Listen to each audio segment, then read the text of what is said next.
Hello guys, and welcome back to Joe's Adventures. And today, after a few attempts of trying to record this, we have got Planet Zoo Mod Showcase Part 6, where we add a bunch of new animals and have a look at them and learn a little bit about the wonderful animals we share the world with. So, we're going to get started with something that's not an animal first. We're going to get into it straight away.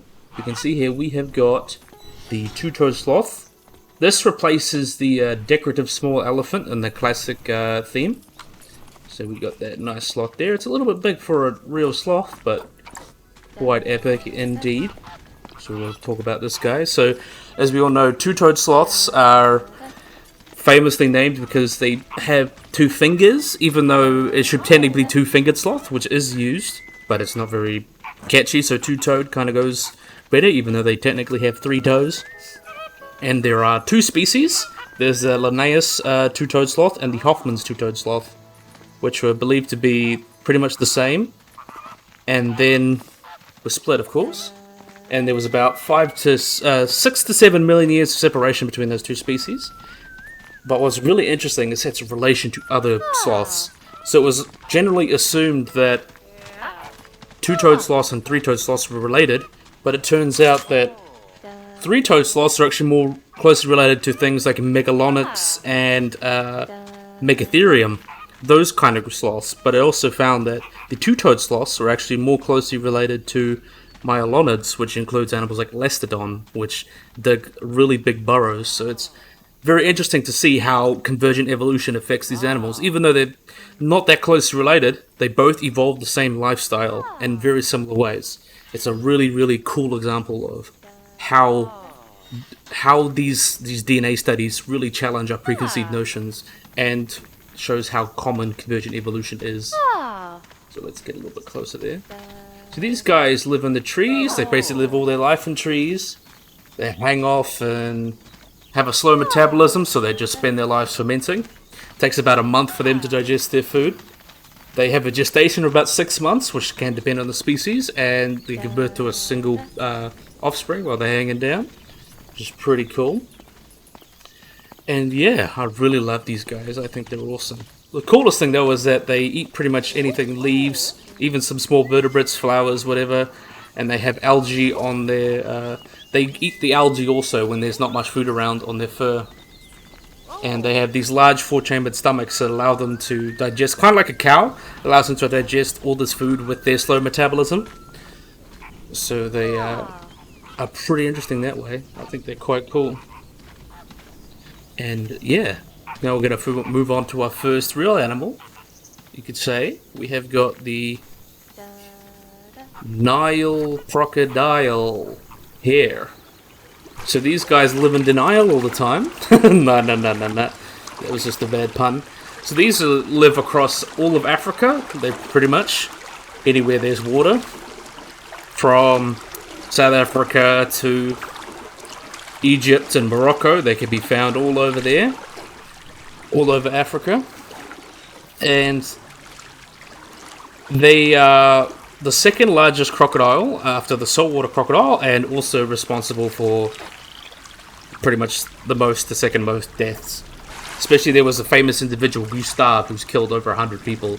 And they're pretty big too. They can get up to about 3.5 to 5 meters long and weigh between 225 and 750 kilos. So that's very enormous. And there have been specimens that have been weighed over a ton. They're 6.1 meters and over a ton. And the largest freshwater predator in Africa. So these guys are apex predators. They kind of just sit and wait wherever they can. And they attack whatever. It can be a person, it can be a zebra. As long as it's big enough and worth killing, they will kill it. They are not picky. And they can go even like a year without feeding. So they're really like the perfect ambush predator. And contrary to popular belief, they are pretty social. They like to hang out in basking spots. And when they do hunt cooperatively sometimes, they can, like 4 or 5 can help come and take down a zebra. And also, I'm not sure if this is just Nile crocodiles, but crocodiles have been known to use sticks and put them on their backs and faces to help disguise their silhouette, so that's pretty cool. The coolest thing is the hatchlings. make a mound, and then they'll lay the nest, lay the eggs in the nest, and then the babies will come out, and the babies will eat different food than the adults. The babies will tend to eat things like insects and then small frogs and reptiles. Then compared to the adults, that'll eat large birds. And there's even a video, I think, on Kruger sightings where there was a Nile crocodile eating a cheetah, and that was really, really interesting. So yeah, these guys are considered least concerned. The estimated population is about 250,000 to 500,000, so about 500,000. But with hunting and stuff and habitat loss with all species, it could possibly decline quite a bit. So people have been really keeping an eye on these animals. Really wonderful too. I really like these guys. Really cool animals. Okay, so now we're going to move on to the next one. We have got the James Flamingo, also known as the Pruna Flamingo, which was considered conspecific with the Andean flamingo. Yeah, they all live in colonies. They were thought to be extinct until there was a colony discovered in 1956, so it's a rediscovered species, which is pretty cool. I love these wonderful guys. These guys can be found around the Andean plateaus of Peru, northwest Argentina, Chile, and Bolivia. And they're not too dissimilar from other flamingo species. They get about the same size as lesser flamingos. They can get about 92 centimeters long and weigh about 2 kilos. And they have these very, very interesting plumage here. It makes them quite distinct from other cookies. So yeah, they have these weirdly shaped beaks that they use to be able to filter small animals from the water. It's kind of similar to like how whales do it. So that's a good example of convergent evolution. Very, very interesting. And they don't really fly on these huge migrations, but they'll move around to different water sources to find food. And what's pretty interesting is that what they'll do is when they hatch, they kind of be alright, and then they have an egg tooth which comes off, because not every, but a lot of birds and reptiles have an egg tooth, so they're able to break through the shell of their egg. And then pretty much after a year after birth, they go from grey to their adult colours, and they've been considered near threatened because their populations have been declining, and the greatest dangers to them are locals stealing their nest and loss of their habitat. But there has been lots of protections in place to make sure that these guys will be with us for a lot longer than a few generations. So that's very, very cool to see. So yeah, I like these flamingos. Let's replace the male greater flamingos. Wonderful animals. Very epic. Okay, now let's go to... This replaces a bonobo. We have got the northern white-cheeked gibbon. Let's look at these guys. That's so cool. So this is the male. The males are this dark, color with these white cheeks, and the female's a lot more yellowish. So these guys are found in Southeast Asia, and they're critically endangered. It's estimated about the largest population is about 455 in a national park in northern Vietnam, near Laos. And basically, there's probably only about under 1,000 in the world, so that really sucks. So these guys also have the males have a gula sac, kind of like a siamang, which they use to communicate. And these gibbons in general are just very vocal species. They can communicate. They have like almost like songs. They sing to each other, which is pretty cool. And these guys can eat whatever they can. Eating fruits, leaves, whatever they can, flowers. Though 10% of their diet is considered about insects and other small animals. And they're generally sociable, and they kind of live in groups of about 6 or so.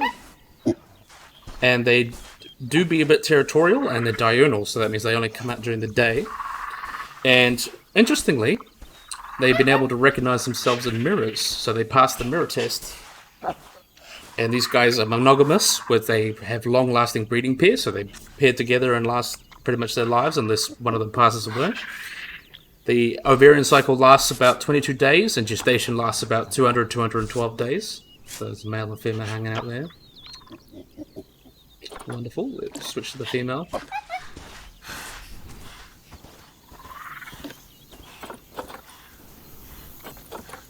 Look at her go. She's having fun. So these guys are born with like yellow buff fur and an average about 480 grams. About 1 year of age, the fur in both changes to like a black color with pale cheeks. And then about 4 years old, 4 or 5 years old, that's when they develop their adult colors.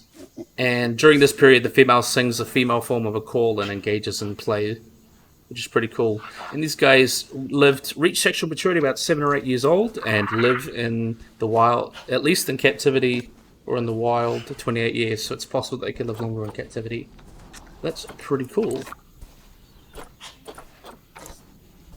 Good monkey. So now let's move on to the next animal.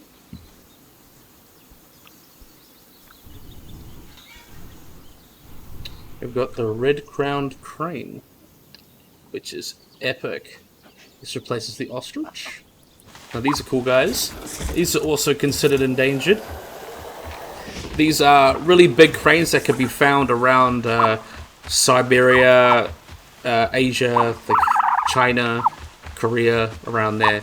The main breeding population's in the Korea Peninsula. So these guys are among the largest cranes. They can reach to about 158 centimeters tall. And they're about 4'11" or 450 centimeters in length. And they have a large wingspan of about 230 centimeters, which 250 centimeters, which is about 8 foot. And typically range between 4.8 and 10 kilos. So they're also the heaviest crane species, even though there are cranes that get longer and taller. So these guys are migratory. They breed in Siberia, northeastern China, and northeast Mongolia. And there's a breeding center on the border of China and Russia. And then they kind of vagrant between Taiwan, but they also migrate down to the Korea Peninsula in the fall, where they kind of hang out and just get away from the worst winters. And they like to live in habitats like wetland marshes, rivers, and all that. They like paddy fields and mud flats that humans have made to collect food, which is pretty cool. So these guys pretty much eat whatever they can. They can eat rice, carrots, goldfish, carp, salamanders, dragonflies, pretty much anything small enough to go down their beaks, which is pretty cool. And they tend to live in small numbers. They don't go in large flocks. The largest you'll see is about 80 individuals, and they tend to usually nest. They have a small territory around their nest of about 2 or 3 meters or so other things won't come to them.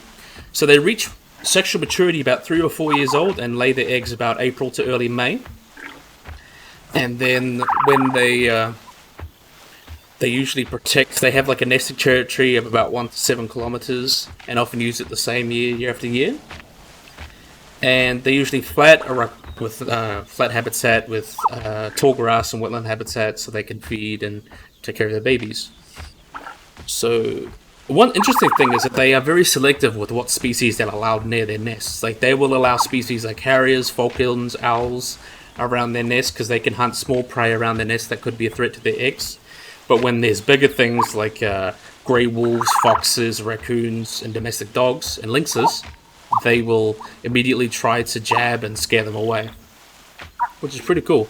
So these guys, there's only about a little under 2,000, 1,830 in the wild, with 950 living in Japan. These about 400, 500 live in China, and the remaining 1,000 to 1,050 live in Korea. And for these areas, they're a very cultural icon. They kind of represent longevity and immortality. So it'd be really very sad if we lost these species, especially how not only important they are to ecosystems and not only important to ecosystems, they're important to the culture of East Asia, which is really, really cool. And they should be protected, which they are, which is great. So now we need to move to the next one here. We have got the Wolf's Ganon, which replaces the capuchin monkey. Let's see if we can find them. Look at you, little man. Oh no, that's not what I wanted. Hang out here. I see you there. This is the Wolf's Ganon. So these guys, also known as Mona's monkeys, are old world monkeys from Central Africa and the Democratic Republic of the Congo and Uganda. So they live in lowland forests and swamp forests. They are belong to one of the largest groups of African primates, and very colourful, as you can see. These colours are used to communicate to other apes, so they can other apes, monkeys, so they can tell their age, their sex, and different other forms of communication. That's cute. And there's two different subspecies, so they're slightly different. They're separated by a large area of swamp forest, so it's more of a regional thing. So I'm not sure which subspecies this one is, but they're not too different from each other at least. So these guys feed pretty much whatever they can. They're primarily fulgivores, but they will eat insects for proteins. They don't really eat a lot of leaves, but they will eat young and easy digestible leaves since they don't have the big guts to digest plants. So these guys have the birth season, of June through December due to rainfall. And the females will hang out together, and the males will kind of go do their own thing and reach from another group. So these guys kind of hang out together. They'll be very territorial and defend their patches from other monkeys. And these guys often hang out with other species like colobus monkeys, bonobos, red-tailed monkeys. Kind of just hang out with there. And they've actually been known to be hunted by common chimpanzees. So they're hunted by not bonobos, they're hunted by common chimpanzees, which is pretty interesting. So these guys got to be very wary of them. And these guys are considered least concern, but obviously chopping down the Congo rainforests will greatly affect their populations. And these guys are very interesting colors, and I forgot to mention their size. They weigh about 4.5 kilos for adult male and 2.5 kilos for adult female. So they're pretty cool. Pretty cool little guys. I'll have another look at them. I feel like those are going to require some attention. Look at these guys. Hello.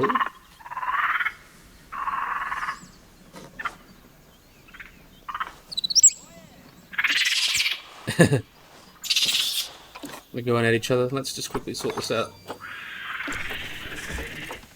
Okay, that's going to be the next animal, but let me just quickly sort that out.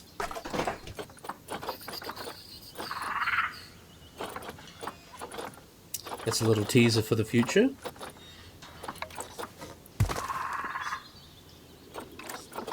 Okay, so this is the next animal here. Kind of get a little further. This is a tree kangaroo, and the specific species is the Goodfellas tree kangaroo.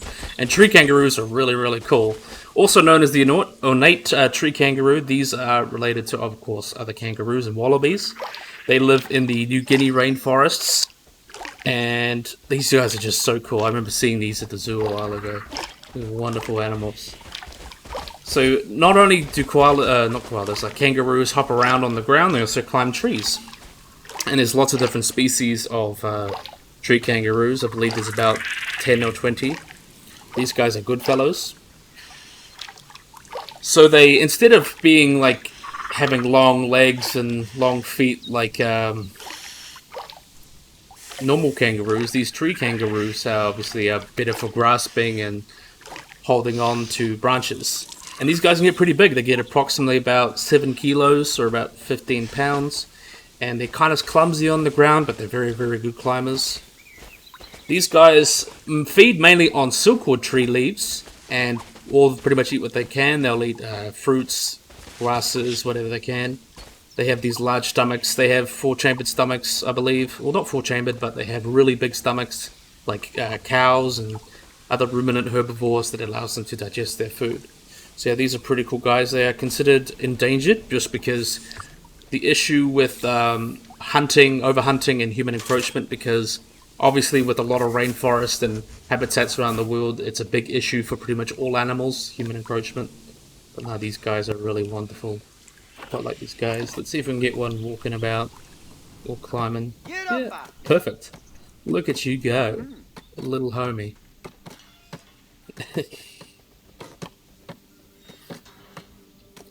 I am a big fan of this little man. I deem this epic.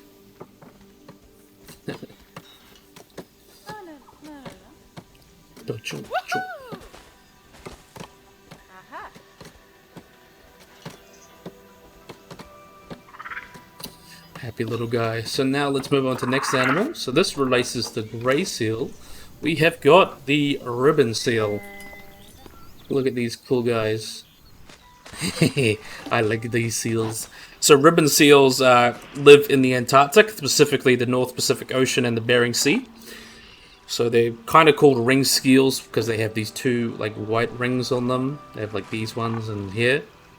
So these guys have black skin with these white markings, and the little pups are kind of like pure white. What's really interesting is that these guys also have an inflatable air sac that's connected to the trachea that allows them to make these underwater vocalizations, and the males have larger ones than females, so they're able to rate deeper sounds. They can get up to about 1.6 meters long and weigh about 95 kilos, and are preyed on by great white sharks and killer whales, so that sucks. But also polar bears. So these guys, males are typically larger than females, and this is, you can tell because of the males obviously have larger skulls and stuff. And the larger a male is, the more likely they're going to have reproduce with females. So the larger males obviously get the best pickings. These guys are found in the Antarctic parts of the Pacific Ocean. They're pretty much found where they can. But there have been reports of them getting lost and being found even as far south as Morro Bay, California, which is pretty interesting. So they kind of just get lost on their way. It happens with a lot of species that live in the Arctic. It looks like they're kind of hanging it, falling into each other. It's pretty epic. Have a look at this one. A little bit of an issue with the map there. I believe there was an update to sort it. But these ones look good. This one looks good. It's a good boy. Look at you while you sleep. I like this one. So these guys hang out don't really come on the ice too often, since they're very, very, very good swimmers. But they will come up to breed on there. They often feed on cod, cephalopods, whatever they can, really. And pollock, and they dive up to 200 meters in search for their food in a solitary. So these guys, males will mate with multiple females, and the female will go off and climb on pack ice, and once they become mature at about 3 to 6 years old, you're interrupting me a little bit, they kind of breed annually, and then they will go and have their pups. The really interesting is that they have delayed implantation for about 2 to 4 months, so that means they can wait until the sea ice is at its greatest extent to give birth to their pups. And females usually give birth after 10 or 11 months and give birth to a single pup, and that means they kind of do it yearly or bi-yearly. And the seals are born with this white coat that's shed after about a month or so, because and that keeps them warm, but that does not mean they're waterproof, so they kind of have to stay on the ice. And what's sad is that young ribbon seals are hunted, like most seals, for their fur, which is terrible. These guys are cute though. So these guys have been protected. They're very hard to catch though, so since they've been limited to the hunting of these seals, their populations have recovered, and their current population is about 250,000. So the US government tried to study them and considered it added into the endangered species list. And because of things like global warming and climate change, they've been considered to be considered endangered because they're very reliant on the sea ice to breed and to rest. So they are very worried about them and thinking about putting on the endangered species list, considering that's such a huge an issue. So hopefully we get to mitigate climate change and have these seals in the future. And now we have got our lucky last. We have got one of my favorites. We have got the black rhinoceros. You got scars on you. I'll move on to the other one. That one doesn't have scars. So this is quite cool. So obviously it replaces the Indian rhino. So the black rhinoceros is found to around eastern southern Africa, from Zimbabwe to Kenya to Mozambique to South Africa. And these guys are considered browsers. So they feed on while white rhinos are grazers.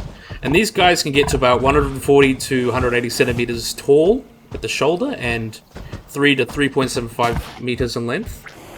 And a typical adult weighs between 800 and 1400 kilograms, or between 1,700 and 3,000 pounds.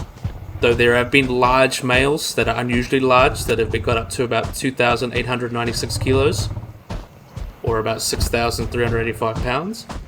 The females are smaller than the males, and 2 horns are made of keratin. And the longest horn that has been measured is about 1.5 meters long. And really, a third little horn will develop. So these guys could have some of the bigger horns, like the African rhinos have much bigger horns than the Asian rhinos. These guys were found pretty much everywhere in Africa, like the Sahara Desert. But when the Sahara Desert became the Sahara Desert, they kind of been restricted to sub-Saharan Africa. And these guys tend to be more solitary than white rhinos. They usually only hang out either with calves, but they do come together in congregations around water sometimes, and they can be quite territorial. Like a Serengeti home range for a black rhino can be 70 to 100 kilometers, though in areas that are slightly more dense can be 2.6 to 58 kilometers. So there tends to be variation. So they have a reputation of being extremely aggressive, and they've been known to charge pretty much everything. Black rhinos will fight each other, and they have a very high rate of actually killing each other. About 50% of males and 30% of females will die from fighting with other rhinos, which is pretty dangerous. So these guys obviously are browsers. They kind of just eat whatever they can, versus they eat up to about 220 species of plants. That's what they've been observed, and they use, kind of like other territorial animals, they use scent marking and other means to patrol and maintain their territories. Often make little squeals and stuff too, and often will rub their horns on trees to kind of mark it and show that the place is theirs. So these guys only come together for mating, and it doesn't happen seasonally, but it happens kind of when they tend to happen before the end of the raining season, just because that's the best time to have babies.